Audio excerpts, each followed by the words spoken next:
plans to turn the former Bay State Correctional Center into a temporary emergency shelter. This would be for migrants and homeless families. But some neighbors in Norfolk, Massachusetts are pushing back against that. NBC 10's Kennedy Buck is live there with reaction from the small, tightly knit community. Kennedy? Patrice, families are expected to move into the former Bay State Correctional Center here in Norfolk as soon as mid-June. And town officials tell me they expect up to 140 families. Still, many community members have more questions than answers about the plans. The former Bay State Correctional Center in Norfolk was decommissioned as a prison back in 2015, but soon this space will turn into temporary housing for homeless and migrant families. We've been told they're a combination of mass residents as well as Haitians and, what have you. It really doesn't matter, but they are homeless families. They're coming here to be phased into permanent housing. Their stay could last from 40 up to 60 days. Governor Maura Healey's office says families chosen to stay there have been vetted with full background checks. This will be fully staffed. In other words, they will have counselors, they will have permanent people, there will be permanent presence on this location, 24/7. Still, some neighbors have their concerns. The schools are going to take a hit, I think. We're going to have to really start figuring out how to expand the schools. My concern is for the teachers, if that's going to, impact their jobs and make their jobs more difficult. And some question if the town has the resources to handle the influx in people. If people get sick, you're in a confined area, things happen. That's where our paramedic service becomes of concern, because we're 2 minutes away up the street, so who are they going to call? And so that's our concern. We don't have the staffing or the equipment to handle that kind of workload. Despite a major change happening to the community, the goal is to make sure these families in need remain safe. They're here, and everybody has an equal opportunity to do what they want and follow the American dream. As for next steps, Governor Maura Healey's office tells me there will be more meetings with town officials to continue breaking down the plan. And there will also be another community member meeting to answer any last-minute questions before this site officially opens in mid-June. Live. Hey there, Patriots. This is True Outlaw Patriot coming at you with another one. What I just played was a news clip from was it WJAR 10 News, I believe it is, in Norfolk, Massachusetts. Now this came out about 12 days ago. There was talk about this about a month ago, or a little more than that, where people were complaining about this, about illegals being housed in a decommissioned prison and just being housed, period, in Massachusetts, using up once again more taxpayer resources. And the funny thing about it is that there are so many illegal aliens coming in that have criminal records, and it doesn't matter if it's Massachusetts, if it's New York, if it's California, if it's Chicago. They keep letting them out on the street because they keep talking about, and when I mean they, I mean the leftists, okay, the Democrats, the socialists, the communists, the Marxists. They're saying that they don't have the funds or the manpower to keep these people in prison. Okay, the rapists, the murderers, the drug dealers, the gang members, they're what they perceive to be their stand-up citizens. So they let them loose, they go out there, they commit horrendous crimes, but then all of a sudden they are going to, in Massachusetts, and the reason why I bring this up is because whenever something happens in a blue state, it trickles down. Believe me when I tell you, and it spreads. Okay, especially something like this. So you can't find the taxpayer money to keep a prison up and going, but now you found the money to reopen it. You're going to staff it, you're going to bring it back up to par to cater to illegal migrants, all under the guise of saying that, well, they've been vetted and everything's hunky-dory. Yeah, okay, that's not how it's going to work. Okay, But leave it up to the woke politicians, the people in charge, to just frivolously take people's money, taxpayers' money, Americans' money, spend it, and once again not give the American taxpayer something that they need to better their lives. You know, and what I really find ironic was the one guy that was talking with the green shirt. I mean, I'm listening to these people in Massachusetts. Now, there's more than one video. I just chose this one, but there's a bunch of them. There's actually people out there protesting, saying, oh, it's not a safe environment for them. They shouldn't be put there. They should be put somewhere else. These people are so damn complacent, okay? For that one man to come out and say, oh, you know, they need a place to stay so they can achieve the American dream. Does he feel the same way about the homeless Americans? Or does he think that they're just a bunch of, you know, alcoholic, drug addicts, you know, waste of life that don't deserve a second chance or part of the American dream? Because I just find it so funny that you have more liberals that worry more about people that have broken the law, okay? Be it if you came in this country illegally, or you're an American born citizen that went and committed a crime, and you don't, you know, you want to let them loose, you know, no cash bail, but yet you can't stick together and say, you know what? Let's keep the prisons open for the criminals. Let's keep the border closed to keep out more criminals, and let's take care of Americans. But that's not how it works. That's not how it works with them. I don't know what pill they're taking every morning that totally just screws up their head for them to think that, you know what, let's close down the prison, let's keep less people in prison, let's give them second, third, fourth, fifth chances, forget about the homeless, and let's just give more illegals more incentives to come here, because now they got another place, you know, to stay. And they're saying that it's only for the first 140 families. Lest anybody forget how many inmates prisons hold. Okay? So that 140 families is just a start. What they're going to be doing when it's in full effect is going to be a revolving door in that area, where 140 or whatever, you know, some odd families, it's going to be in the thousands, and they'll be coming from everywhere, and they'll be let loose, and all it's going to do is trickle down and lead to more crime. And this is not me just trying to put fear into anybody. It's just, this is what's been going on. This is what's been happening. This is what people have been complaining about. Stop giving them incentives to stay and just send them back. But they won't listen. Let's just reopen a prison that we closed, that's been sitting there for years. Turn the lights back on. Give them counselors. Give them somebody, you know, a kitchen staff. You know, whatever it is that they need. And then we'll get them schools, and we'll get them, you know, jobs, and we'll do this. And basically what you're going to have is just basically a community builder in that area, where thousands of illegals will be coming in, getting whatever it is that they want on the taxpayer dollar. And some people say, well, that's going to fall on the taxpayers of Massachusetts. Yeah, it will, on them first, and then second, it's going to fall on everybody, because then the government's going to step in and help out.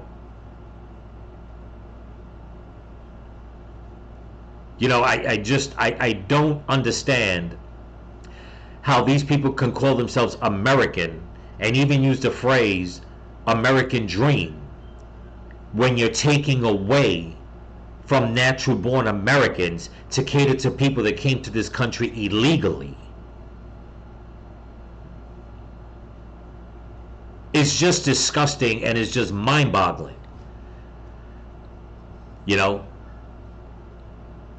And I, for one, cannot understand residents in a place like Massachusetts. I know Massachusetts, it's where bleeding hearts go to retire, or whatever you want to call it, because, I mean, you want a bleeding heart liberal, just go to Massachusetts.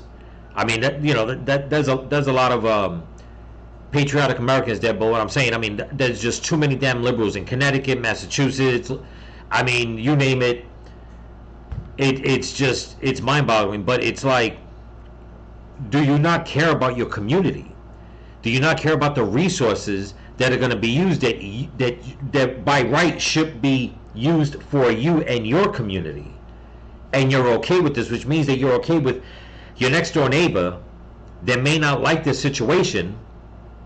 You don't care.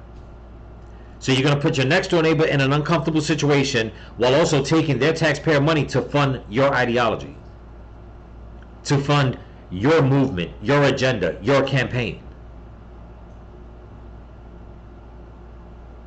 How are you going to look at your neighbors if in a small town like this, even though they said that all these families were vetted, bullshit, okay?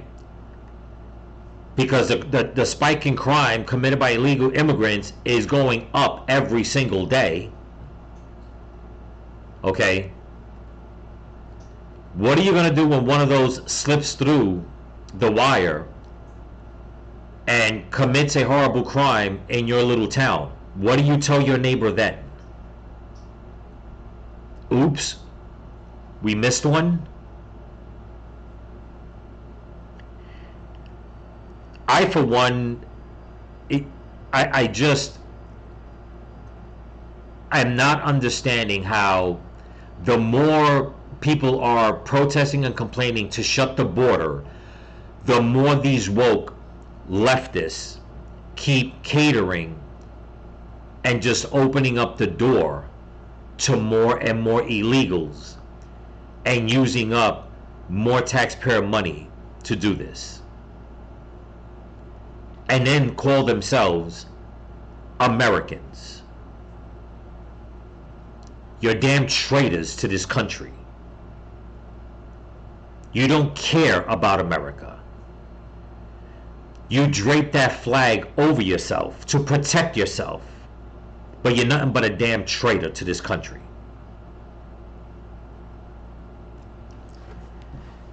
That's what I got to say about this story right here. Before I continue with the rest of my video, I just want to say thank you to all my new subscribers and all my subscribers here on YouTube and on Rumble.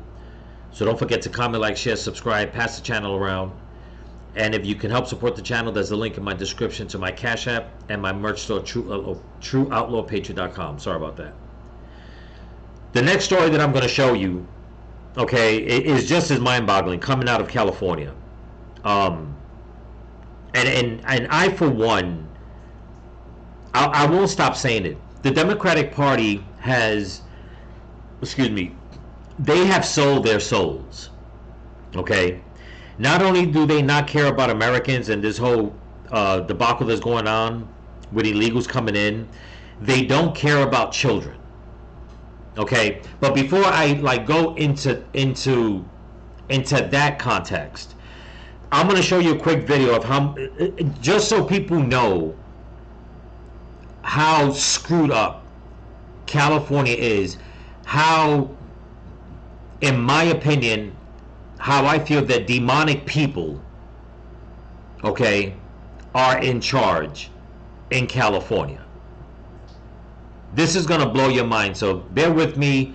I'm going to try to keep this video as quick as possible, but here we go. San Diego County Taxpayers Association is trying to track the effectiveness of the millions being spent on the homeless.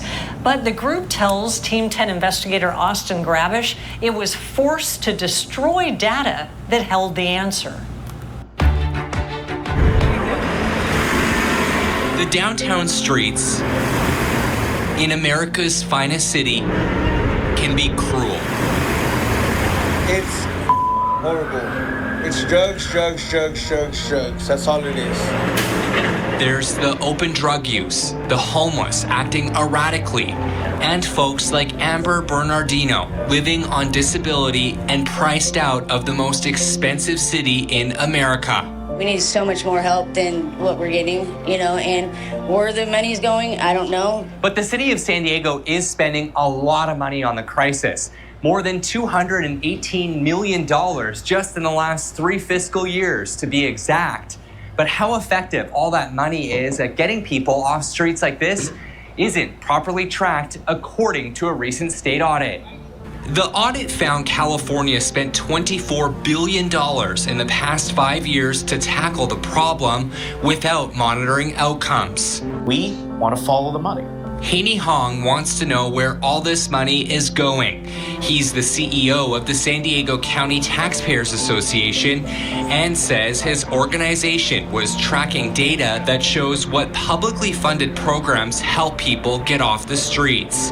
The data lives in the Homeless Management Information System. Hong says it shows when a homeless person enters or exits a program.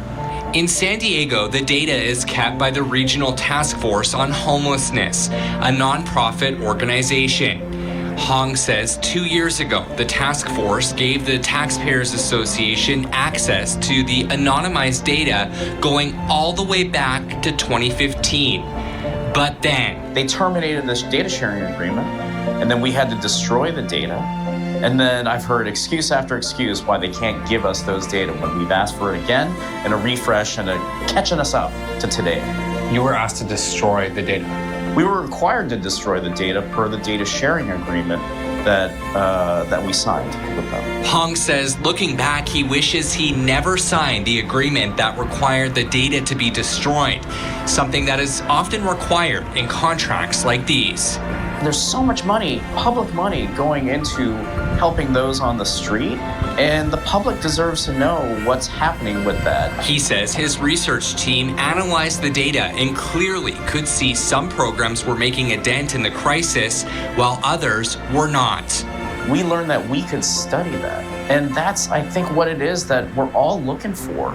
Let's find what is working, and then let's find out what's working for the least cost. And maybe if we invest mostly in those, then we'll end the homelessness crisis. Now we just want to be able to tie those dollars to specific enrollments and exits to then see, did somebody come back to homelessness, or did we solve their problems?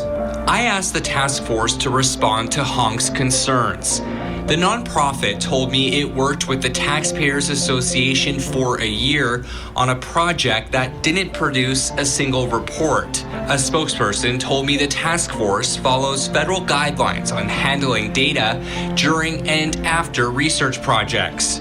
The nonprofit says it has provided the data to other researchers, including at UC San Diego, for this report. The spokesperson says, quote, "It's important to note that people experiencing homelessness deserve the same privacy protections as the rest of us. We hold our role and responsibility to protect the privacy of those experiencing homelessness seriously." And we've been asking for anonymized data, right? I'm not asking if Austin's homeless, right? I'm not asking if Haney Hong is experiencing homelessness, right? I'm not doing that. We're just asking for anonymized data that they've already shared with us. Back in the Okay, people, I gotta stop because this is getting me aggravated. Okay, what you just heard, okay, and bear with me, people, because everybody knows when I put these videos together, there's always something at the end that ties all this together. So bear with me. Like I said, I'm going to try to keep this as quick as possible. You know, here you have an organization in California, okay, that's getting all this money to help out homeless people. As you heard earlier in the video, this woman saying that she was phased out because in San Diego is one of the highest tax places and people just can't afford the rents. So a lot of people wind up going, they get depressed, they start drinking, doing drugs, whatever, they go homeless. That's usually the way it works. They just keep going down and down and down and down until they're out in the street, and then they got to try to find their way back up. A lot of times there's people that are doing drugs, they don't want to get off the drugs. They just want to do drugs. There's people that are drinking, they just want to drink. There's been a movement that started out that I seen a big movement of it when Barack Obama became president, how so many people would just wanted to live free and be homeless, and a lot of them were young people, making it seem like they needed a pity party every day. And it was like, no, you came from a rich family, you just decided to be a homeless vagabond, for that matter. You don't have to be, but it became like a fad. But I'll digress on that. What we're talking about here right now is how many people are suffering in California, okay, with the whole homelessness crisis, the drugs, and it's funny. I mean, the drugs and all that amongst many other things, but it's funny how you have all these Democrat representatives, okay, from Nancy Pelosi up the ladder, down the ladder, making it seem as if their policies work. Just like the illegal immigration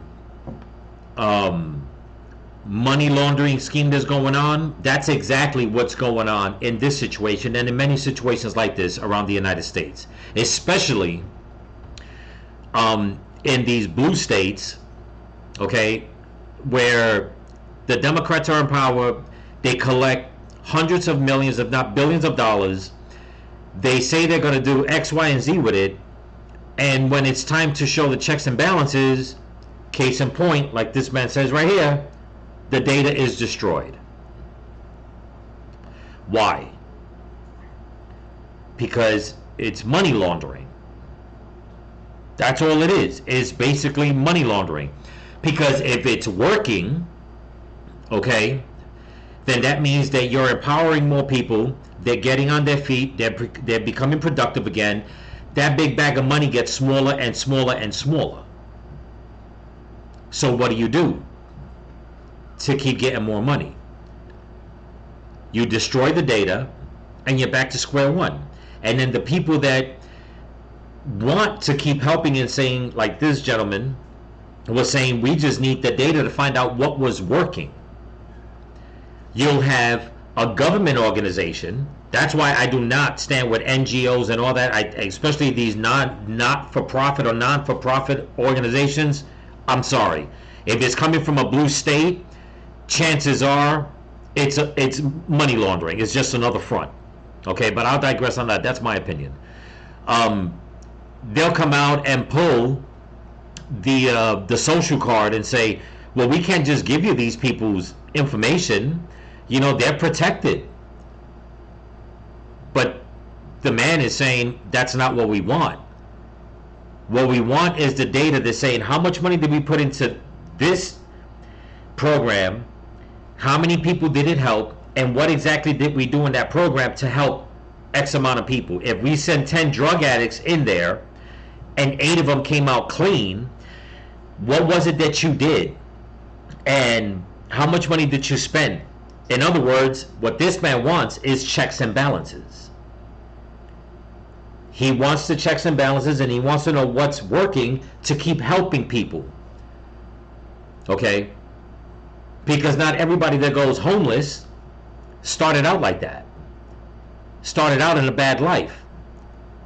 Again, case in point, like this woman here, saying that she became homeless because she can't afford the rent because basically the tax bracket just got higher and higher. And that's what California is. It's nothing but taxes and laws. Okay? So now who's going to fact check the fact checkers? Let's put it that way in this scenario. You know, the man is he's on the news, he's saying what he has to say. But how much does anybody want to bet that, he's probably going to keep repeating it, but nobody's going to help him. Nobody's going to help these people. But the money for certain will keep flowing and flowing and flowing. Okay? Now you would think that somebody like Gavin Newsom, the governor of the whole state of California, who says he wants to run for presidency, you would think that he would jump on this and say, you know what, we need to open up the books, we need to start helping people. But he won't. In fact, I'm going to show you in a little bit what he's up to, but like I said, this is going to be part of, putting my video together. He won't help them because obviously, since he's the governor, he knows where his money's coming from. He knows who to direct that money to. Some people may say, oh, well, he doesn't have all the power. Believe me. Okay?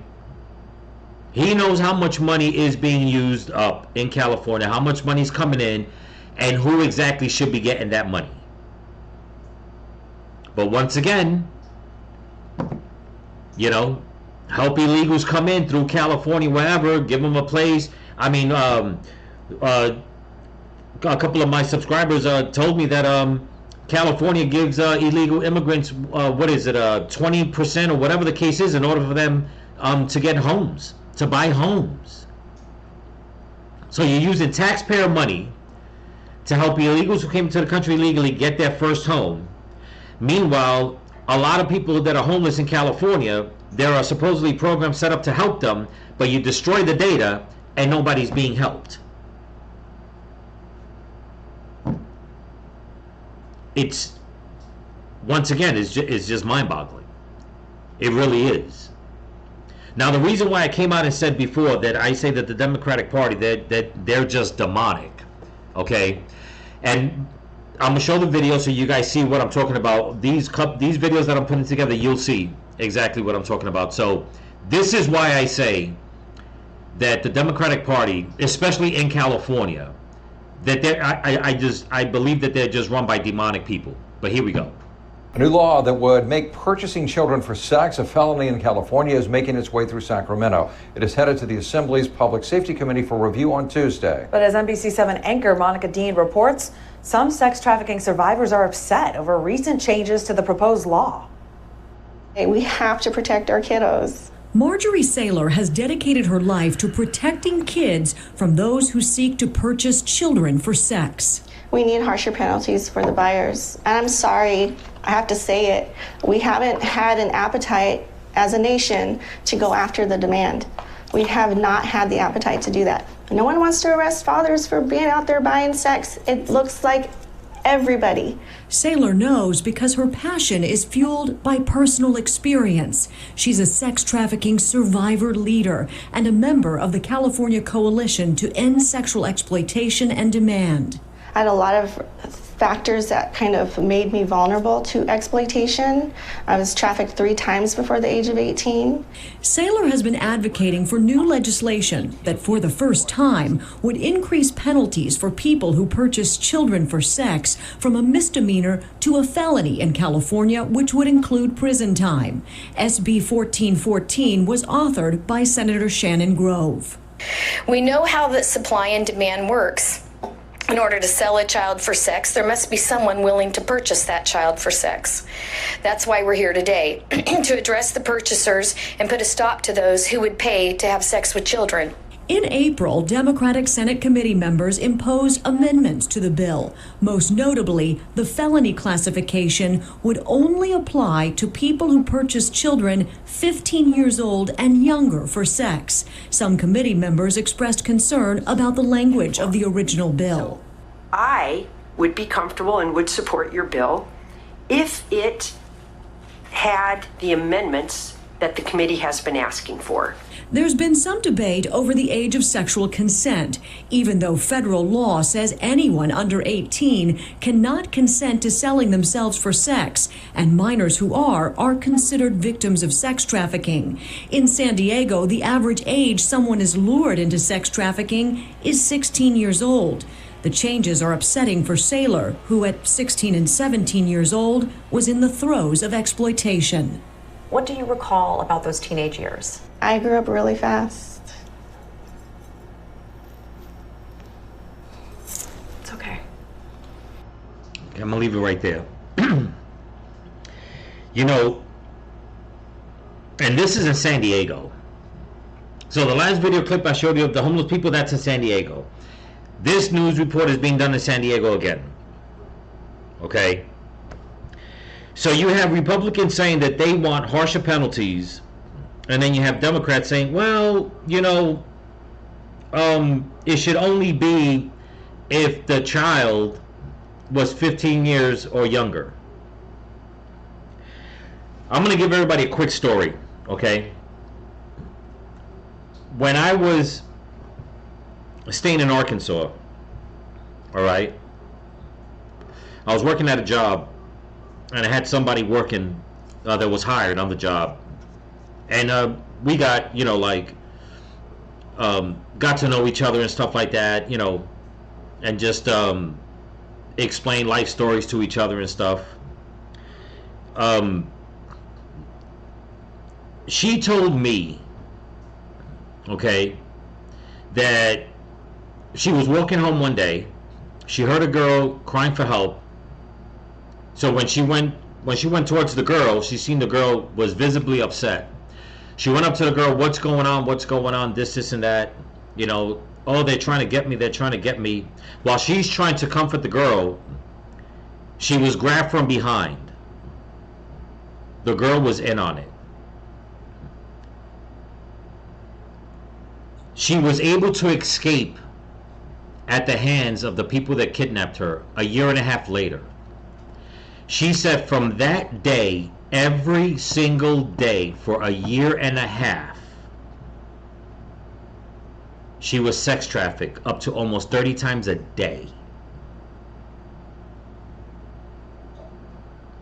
Okay? She said in 32 states.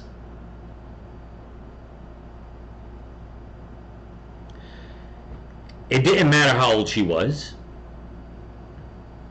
The damage was being done. So when you have people in power, especially in California, that is a haven for illegal immigration, when you cannot get your shit together and say, you know what? It doesn't matter what age. Sex trafficking should be illegal across the fucking board. There should be no amendments. There should be nothing. You get caught sex trafficking, that's it, you're arrested. So not only does the governor and the powers that be in California not care about the homeless, don't care about the kids that are being sex trafficked, okay? They're just inviting people in and taking everybody's money and doing whatever the hell they want to do with it while destroying data that is very important to help people so that they don't go homeless.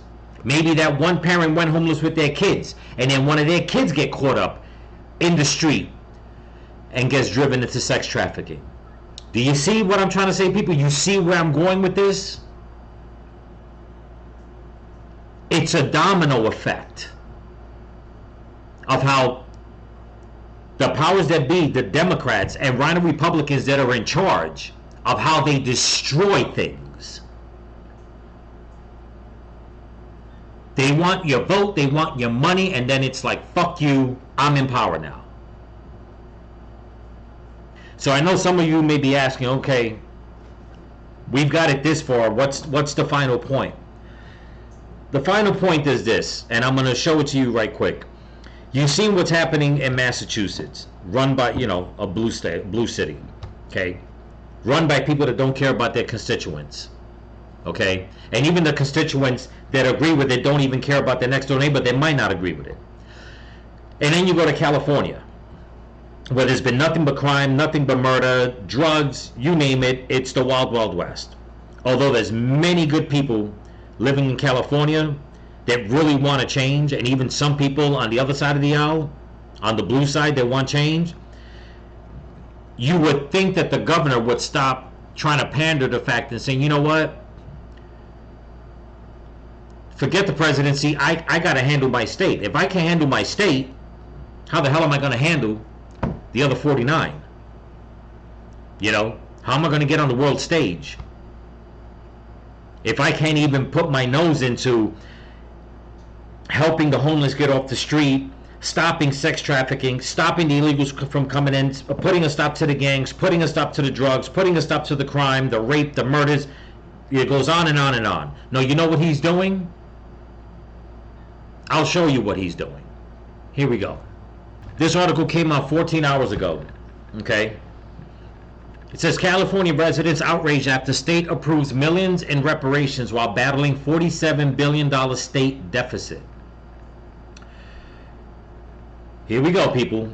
California residents outraged after state approves millions in reparations while battling $47 billion state deficit. Amid a daunting $47 billion deficit, California has earmarked up to $12 million for reparations. Governor Gavin Newsom signed off on this initiative, highlighting the state's commitment to address its historical wrongs against black Californians despite a long history of inaction at the federal level. Governor Newsom approved of the $297.9 billion budget, which includes funds for reparations, raises eyebrows and questions alike. With no specifics on how the funds will be used and no immediate plans for direct payments, Californians are left wondering what comes next. Now, for the sake of time, I want you guys to go online and read the rest of it. It was put down by Savvy Dime. Okay? It's a few pages long. I just wanted to read those first two so you guys can see what the hell is going on with Gavin Newsom in California. Okay? So the man lets all the illegals come in, lets the crime go up. They have organizations that should be helping the homeless. They're destroying data to find out what exactly is happening and how much money is being used, what's working, what's not working. Mum's the word. He won't stick his nose in that. You have people fighting on both sides of the aisle, to come up with laws that will put a stop to sex trafficking, okay, which will stop the crime, the murders, kids disappearing, etc., etc. But nope, he won't stick his nose in that. Okay?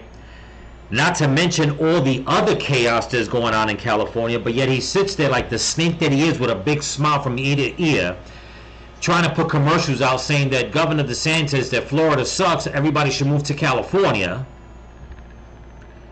And then he's going to come and sign a bill to take more taxpayer money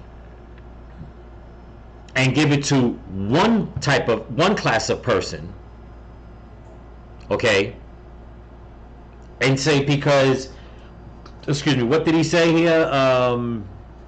Let me go back. What he said about the despite the long history of inaction at the to address its historical wrongs against black Californians. Okay. And don't get me wrong. What's wrong is wrong. What you do towards another person is wrong. It doesn't matter. But now here's the thing. You're talking about a time in history that was hundreds of years ago. Okay? Not that it makes it any different. Not that it doesn't erase what happened. So you're going to go and take taxpayer money and give it to people who are going to claim that they deserve those reparations. What about reparations for the innocent people that are being killed, that are being sex trafficked, that are being raped and murdered, that are being killed, that are being robbed, that are being made homeless? What about their reparations? But you'll go and you'll give illegals money as a down payment for their first home so they can achieve the American dream, while people's dreams are being shattered now, are being stolen, taken away. But then you're just going to go and take more money and give it to the descendants of people. And the truth of the matter is, there will, in my opinion, out of 100, you might find 2 or 3 that can probably come up with the paperwork. But here's the thing. If that was your ancestor, okay, what are you going to do with that money now if one of your relatives goes and commits a heinous crime? Are you going to take that money and pay reparations to the next victim?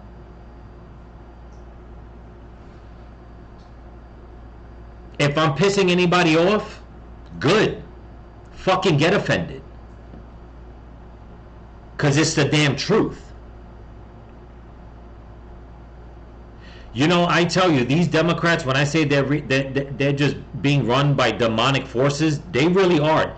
They just take stuff and turn it into shit. That's all they do. How much crime is being committed in California? As a matter of fact, last year or the year before, I believe it was early last year. Okay? Or like I said, maybe the year before. This young college student, okay, she was working. She went to open up the business, and I'm sure people probably heard this story. It was in California. She was 19 or 20, something like that, I believe.